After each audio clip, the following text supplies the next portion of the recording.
Okay, no, so ang Ikaw Matutom nga song, it's a new song ang ginsulat for Himaya 2019. Ginsulat ng nga kanta because ang inspiration gining word ni Lord, especially experienced as a Christian.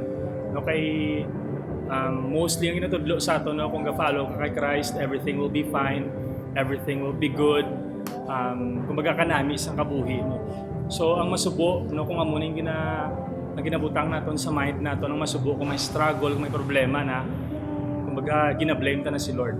So this song, Ikaw Matutom, nagapakita gid sa aton nga balik kita sa pulong sang Dios nga si Lord wala lang naghatag sang benepisyo sang kaluwasan, apang sang benepisyo man nga magupod kita sang iya sa iya nga pag-antos.